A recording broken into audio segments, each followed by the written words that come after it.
Hello guys, welcome back to my channel and my name is Tarun. So शुरू करते हैं आज का टॉपिक रेंट वर्सेस बाय.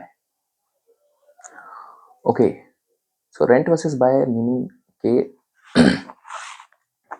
आपको घर जब आप कहीं काम करने जाते हो तो आपका घर वहाँ पे रेंट करना चाहिए या बाय करना चाहिए. अगर आप लंबे टाइम के लिए वहाँ पे रुक रहे हो या फिर आप सोचते हो कि मेरे को रहना भी यहीं पर है बाद में. अगर आप छोटे किसी शहर से आए हो तो भी मैं आपको बता रहा हूँ कि अगर आप सोचते हो कि मेरे को यहीं कुछ टाइम के लिए 20-30 साल के लिए भी काम करना है तो आपको क्या करना चाहिए, रेंट करना चाहिए या बाय करना चाहिए. If you have actually made that decision, जब आपको एक्चुअली पहले तो मैं आपको अर्ज करूँगा कि आपको डिसाइड करना चाहिए कि आप कहाँ पर काम करना चाहते हो. एक आपको अपनी कर्म भूमि चुननी चाहिए.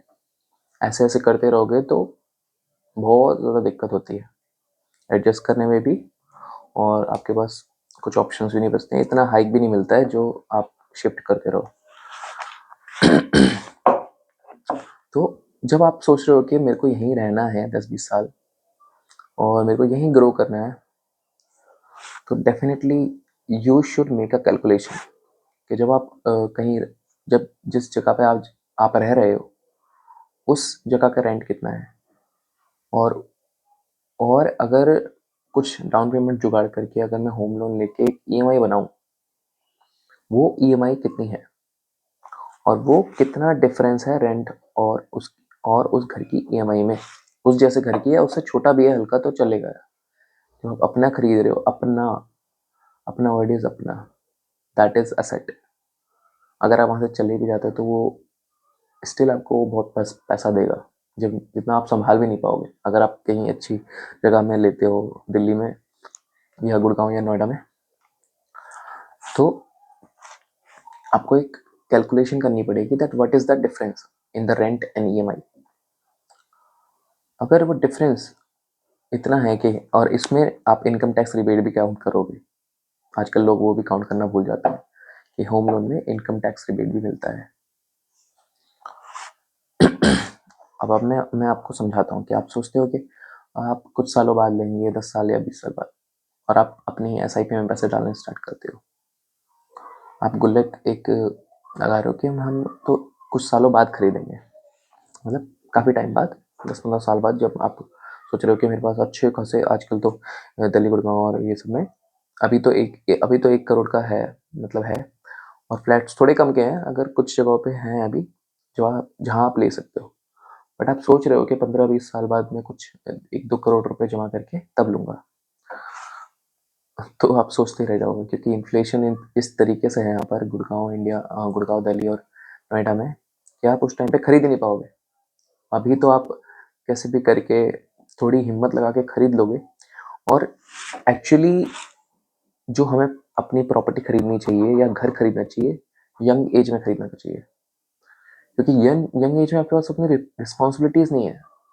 आप वो लोन जल्दी पे कर दोगे. जब इंसान कभी अपना होम लोन लेता है या 15 से 20 साल का, आप जाके डाटा चेक करोगे तो वो 9 से 10 साल में 90% लोग उसे 9 से 10 साल में पे कर देते हैं, बिकॉज उतनी वैल्यू नहीं रहती उस पैसे की. इन्फ्लेशन बहुत बढ़ जाता है, सैलरीज बढ़ती हैं, और वो असेट अप्रिशिएशन आपको बहुत सुकून देगा जब आप ले लोगे ना अपना घर या अपना कुछ फ्लैट भी मिल रहा है तो. और बड़े शहरों में यार प्लॉट लेने की कोशिश मत करो, नहीं मिलेगा. जो भी मिल रहा है वो ले लो, नहीं तो वो भी नहीं मिलेगा कुछ टाइम बाद. फ्लैट मिल रहा है, फ्लैट ले लो. फ्लैट्स बहुत अच्छे हैं आजकल.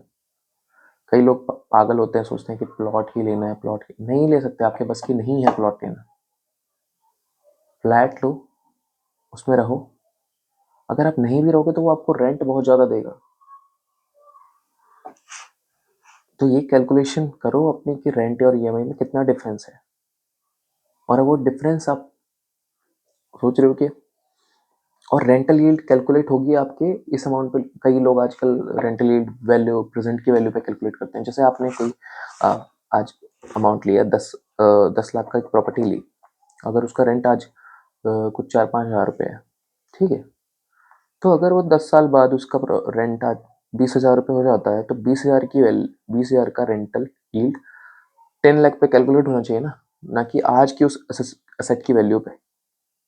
अब तो वो 1 करोड़ का हो गया 10 लाख का. बट मैंने तो 10 लाख का ही खरीदा था ना, तो वो रेंटल यील्ड तो मेरे लिए बहुत ज़्यादा है। वो 20% हो गया मेरे लिए। तो ये समझना ज़रूरी है, कैलकुलेशंस करो कि रेंट वर्सेस क्या ये क्या ये एक्चुअली वर्थ है मुझे रेंट देने की? क्या मैं इस जगह को थोड़ी-सी मेहनत करके खरीद सकता हूँ? और एसआईपी होती है ना, तो वो बहुत बार टूटती है। अब वो जो गुल्लक होती है, बहुत बार टूटती है। But EMI is no choice, आपको देना ही पड़ेगा। आप रिस्पॉन्सिबल बनोगे कि मैंने एक चीज़ खरीदी है, तो मेरे को ये पे करना ही पड़ेगा। तो और home is like a security, leverage can be used in that. आप लिवरेज यूज़ करके प्रॉपर्टी बना सकते हो। मैं तो सबको अर्ज करूँगा, कोशिश करो कि आप ले सकें, क्योंकि ये आपको लॉन्ग टर्म में बेनिफिट ही करेगा, कोई दिक्कत नहीं होगी। Okay guys, thank you so much for today, और सब्सक्राइब करो, लाइक करो। Thank you so much, have a good day.